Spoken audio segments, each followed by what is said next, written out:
Assalamualaikum. Waalaikumsalam. Ini dengan Olive ya? Iya, Gimana kabarnya Olive? alhamdulillah kabar saya baik. Alhamdulillah ya kalau misalkan kayak gitu. Nah sekarang duduk dulu. Nah di sini itu ada dua kursi. Ada kursi sebelah sini dan sebelah sana. Olive mau duduk di sebelah mana? Sebelah sana. Boleh, silakan duduk.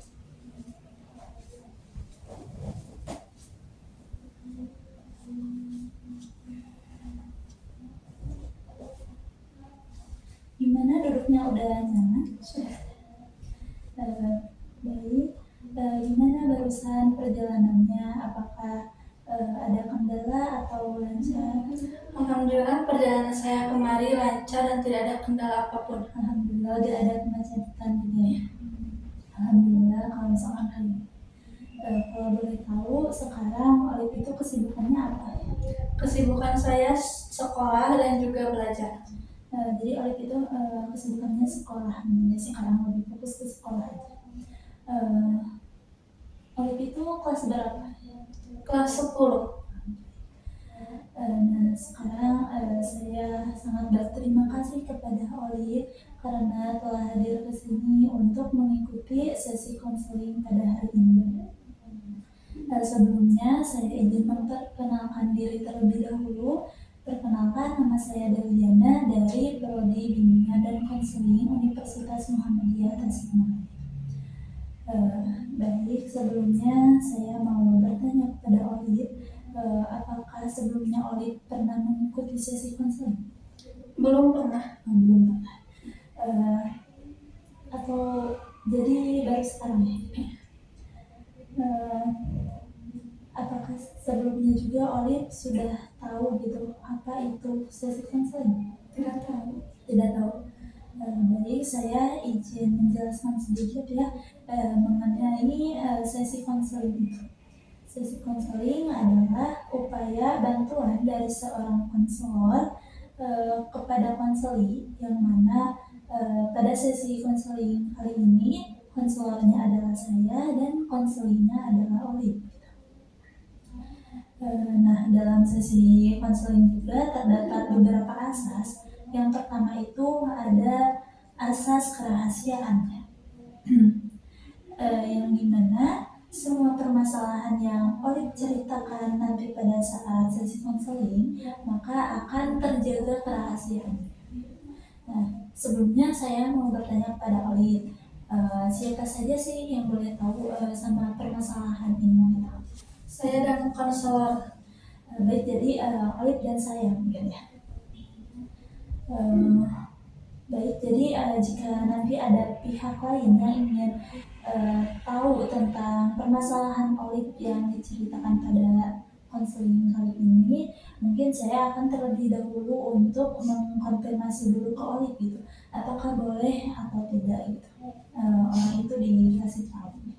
Nah, yang kedua ada asas keterbukaan, yang dimana dalam sesi konseling ini Olive boleh terbuka gitu untuk menceritakan semua permasalahan yang sedang Olive hadapi pada saat ini. Dan yang ketiga ada asas keterbukaan. Sekarang saya ingin bertanya kepada Olive, apakah Olive mengikuti sesi konseling ini keinginan sendiri? Ya, ini keinginan saya sendiri. Baik, saya sangat berterima kasih kepada Olive karena telah bersedia untuk mengikuti sesi konseling pada hari ini. Nah, lalu selanjutnya di sini juga ada kontrak waktu. Dalam sesi konseling ini akan ada beberapa sesi konseling gitu. Biasanya terdapat 3 sesi atau 4 gitu, 4 sesi konseling. Yang masing-masing sesinya terdapat beberapa waktu sekitar 30 menit sampai 45 menitan gitu. Gimana? Apakah Olive bersedia? Iya. Bersedia. Terima kasih ya. Nah, selanjutnya saya izin buat merekam sesi konseling ini buat salah satu tugas mata kuliah. Apakah diperbolehkan? Ya, tentu boleh. Terima kasih. Sebelumnya saya juga sudah menerima intip-intip dari Olive, yang dimana Olive itu di sana menceritakan permasalahan yang sedang Olive hadapi pada saat ini, bahwa Olive itu merasa tidak dekat dengan teman, merasa diabaikan oleh teman Olive, dan Olive pun merasa sakit hati karena diabaikan oleh teman sekelas Olive.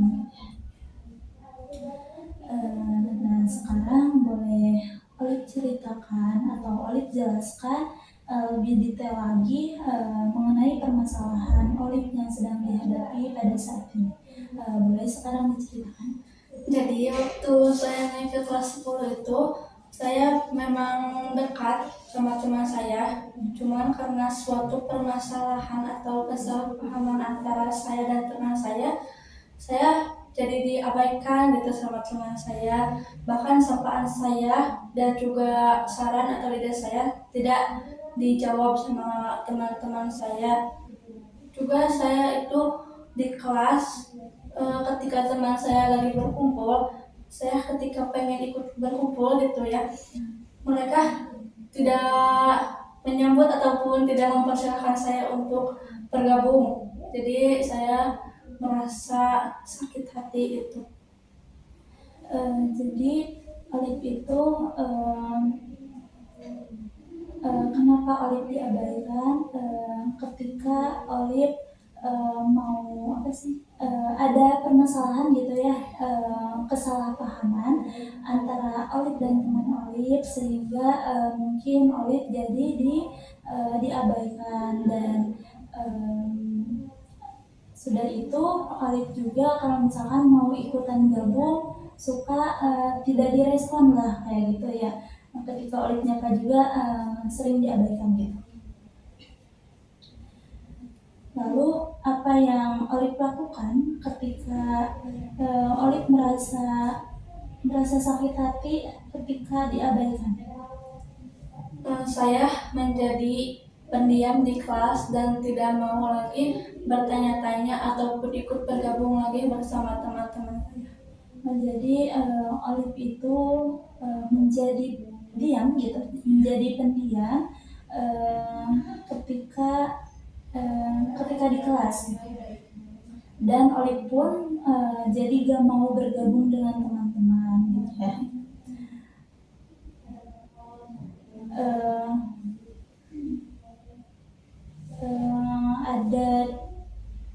Ada di dalam situasi apa Olive merasa bahwa Olive itu diabaikan? Dalam situasi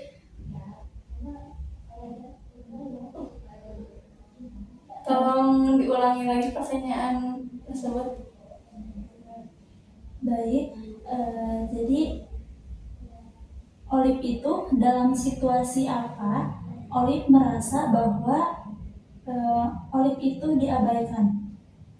Dalam situasi saya sedang berbicara ataupun dalam suatu proyek tugas dari guru.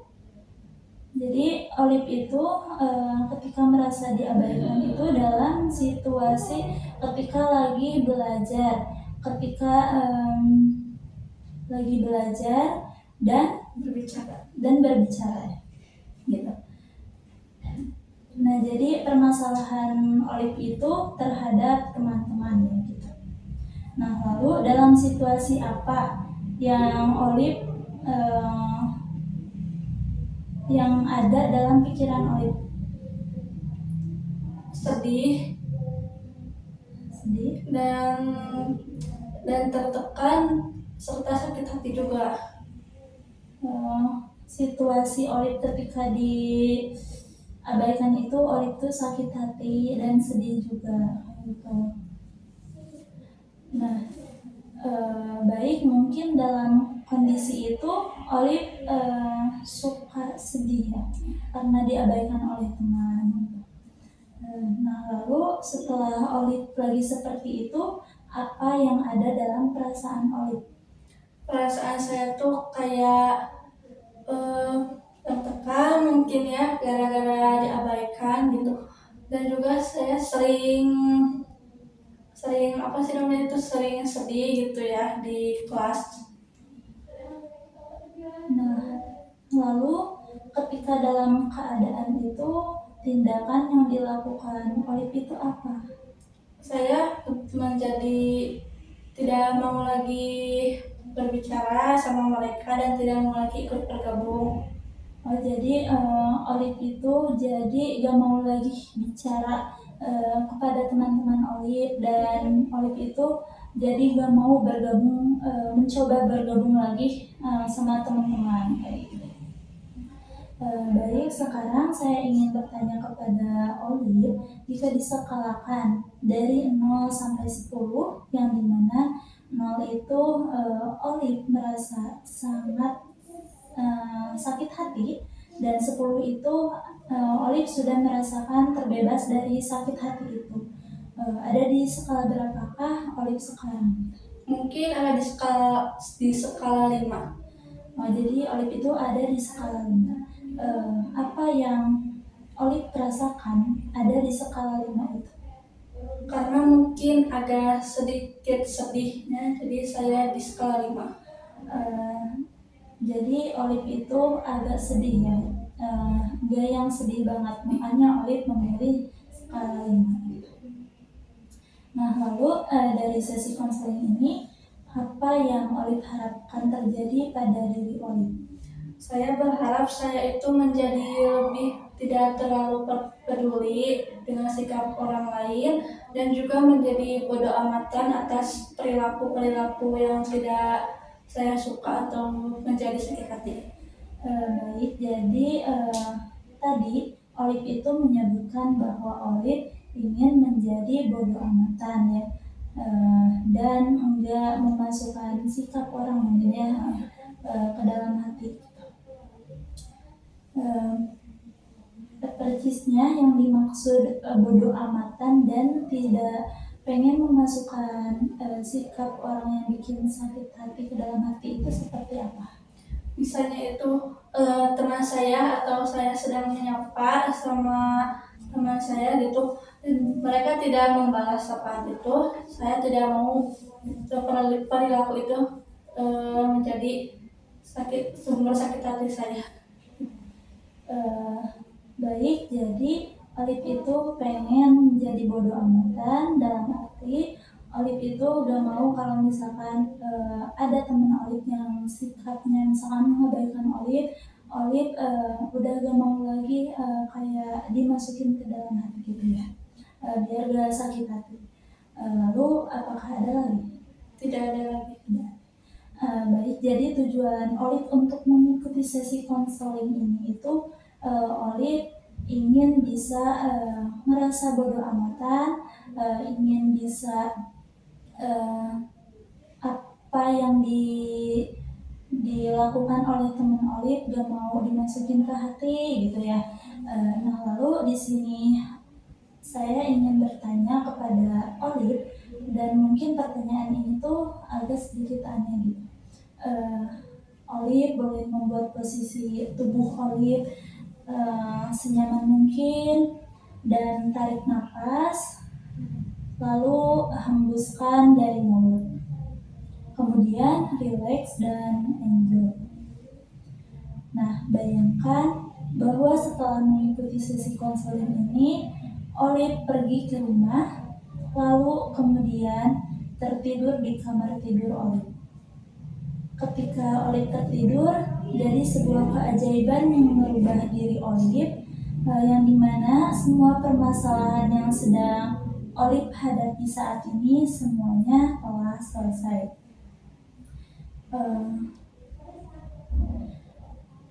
Karena Anda tertidur, Anda mengalami keajaiban tersebut. Lalu ketika bangun, apa yang Anda rasakan pada pagi hari itu? Tenang. Apa yang dimaksud tenang itu? Karena pagi hari ini saya berangkat sekolah dengan seperti biasa, dan juga ada perubahan terhadap sikap teman saya yang menjadi baik, serta juga saya ikut lomba-lomba. Baik, jadi Olive itu merasa tenang, lega gitu ya, karena permasalahannya sudah selesai eh, dan udah merasa bodo amatan gitu. Lalu selain itu, apalagi yang dilakukan oleh Olive ketika pas Olive udah bangun tidur gitu, pas hari itu?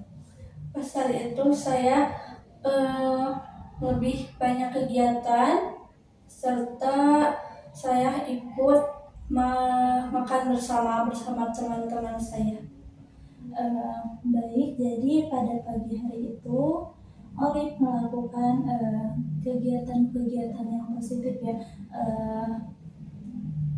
Mulai gabung lagi sama teman gitu ya, dengan menunjukkan bahwa Olive itu sudah merasa lebih baik sebelumnya. Nah, lalu apakah ada yang menyadari pada perubahan-perubahan Olive yang tadi Olive mulai gabung lagi sama teman? Ada Siapa? teman-teman saya. Lalu apa yang teman-teman lihat berbeda dari pagi hari itu? Mungkin karena saya ikut bergabung. Baik, jadi yang dilihat oleh teman-teman Olive karena perubahan Olive yang tadinya Olive nggak gabung ya, menjadi gabung kembali gitu. Nah, lalu apa yang dilakukan oleh teman-teman kepada Olive ketika Olive bergabung? Mereka menjadi terheran-heran mungkin karena tidak terbiasa saya ikut berkumpul dengan mereka. Baik, mungkin dari sebelumnya Olive yang nggak suka gabung, yang mungkin udah lama nggak gabung, terus sekarang sudah mulai gabung. Jadi mungkin teman-teman tuh pada heran gitu ya.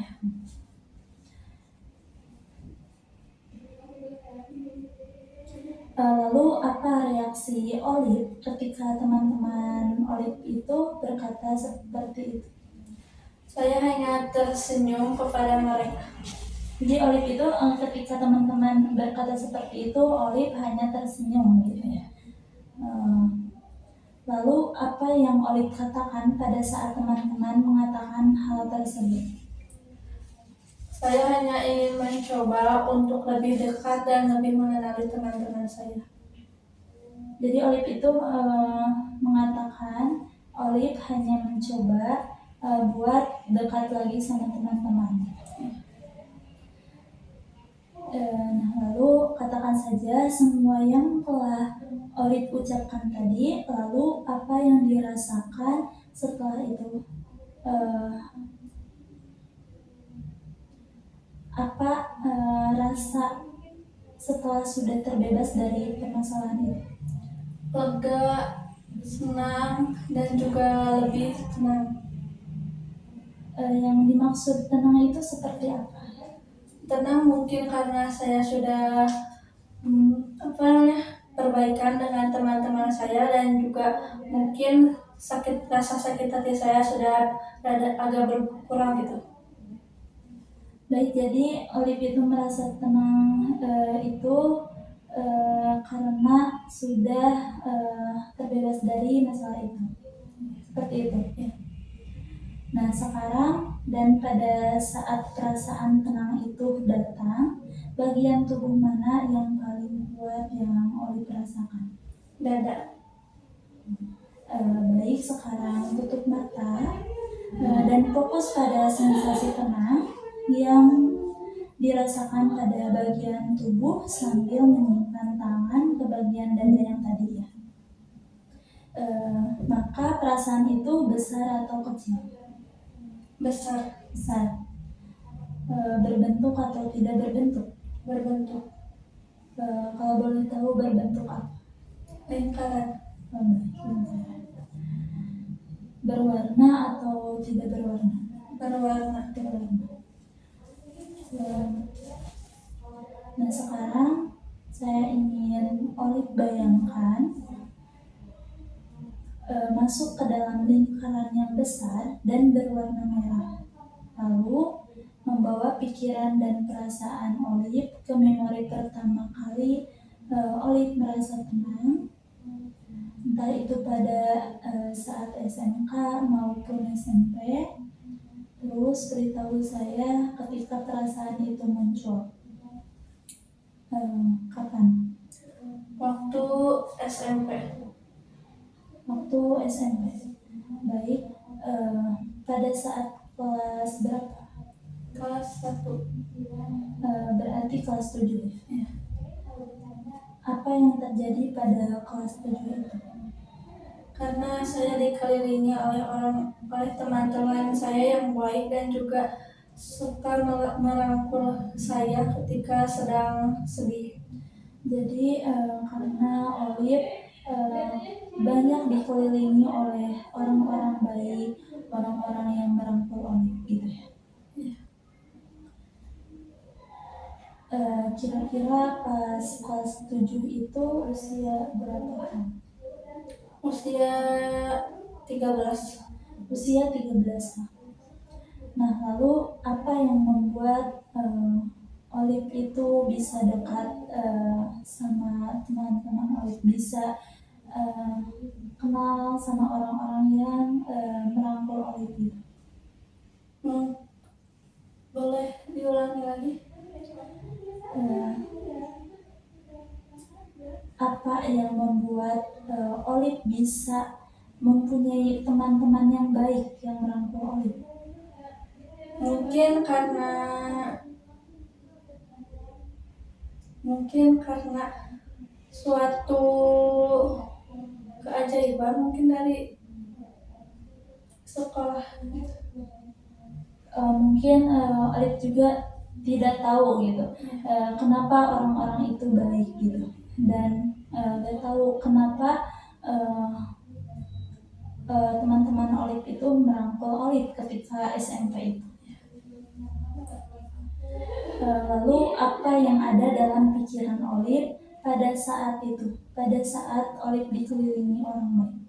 Saya berharap saya selamanya dikelilingi oleh teman-teman yang baik dan suka merangkul saya ketika sedang susah. Jadi Olive berpikir dan berharap semoga Olive selalu dikelilingi oleh orang-orang baik. Baik, jadi Olive berpikir bahwa Olive itu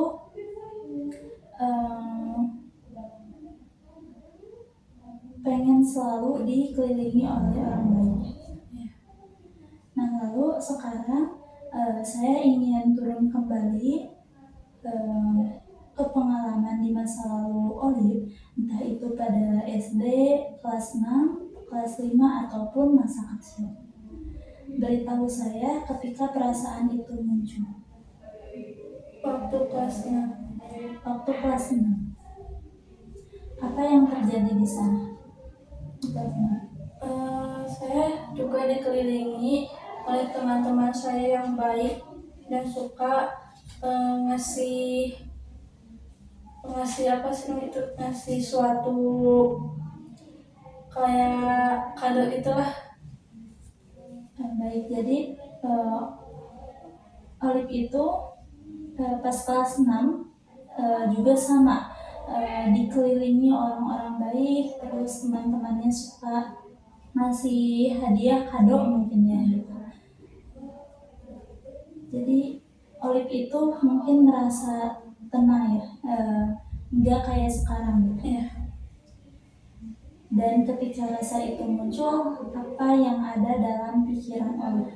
Saya juga berharap semoga selamanya saya bisa dikelilingi sama teman-teman saya yang baik gitu.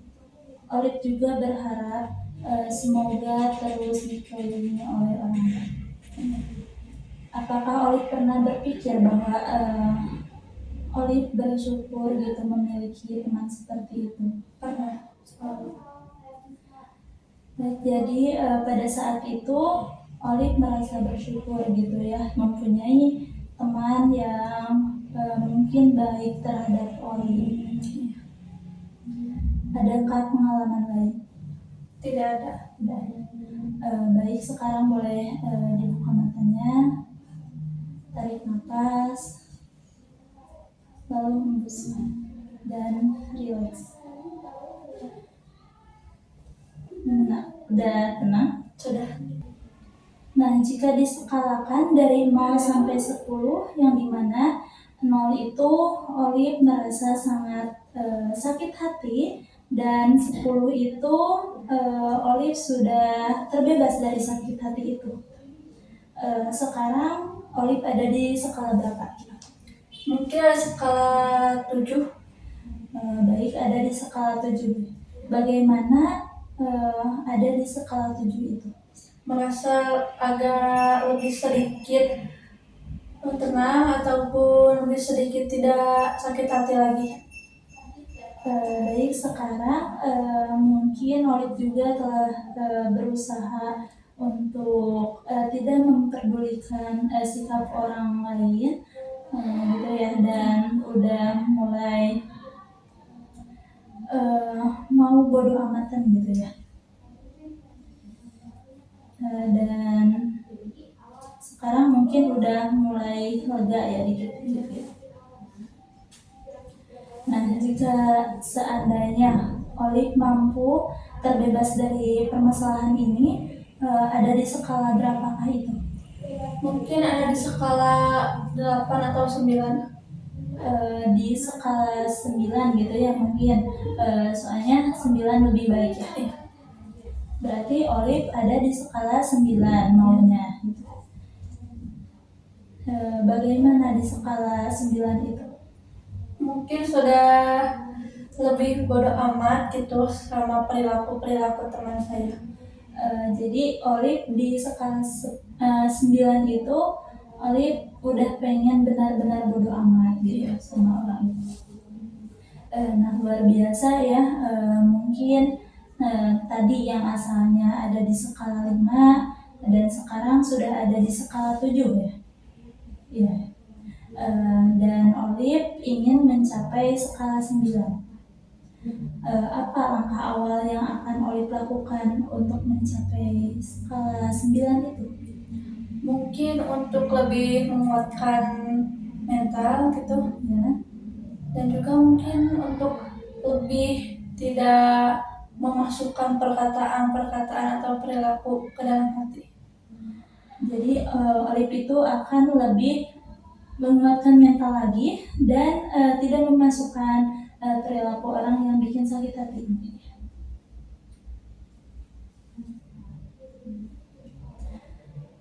Nah, supaya Olive bisa mencapai untuk poin di atas tadi barusan, apa yang akan Olive lakukan? Mungkin ya tentu saja menguatkan mental dan juga mulai mencari kesibukan lain. Jadi Olive akan mencari kesibukan supaya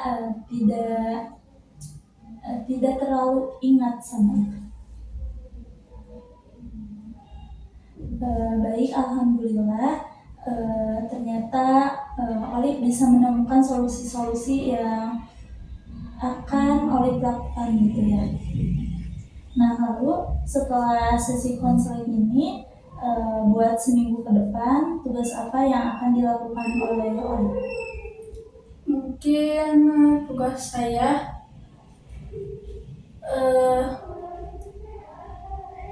mohon tolong ulangi lagi. Setelah sesi konseling ini, buat seminggu ke depan gitu, tugas apa yang akan dilakukan oleh Olive? Tugas saya adalah untuk terus menguatkan diri dan tidak terlalu untuk mengingat semua yang telah terjadi. Jadi Olive itu akan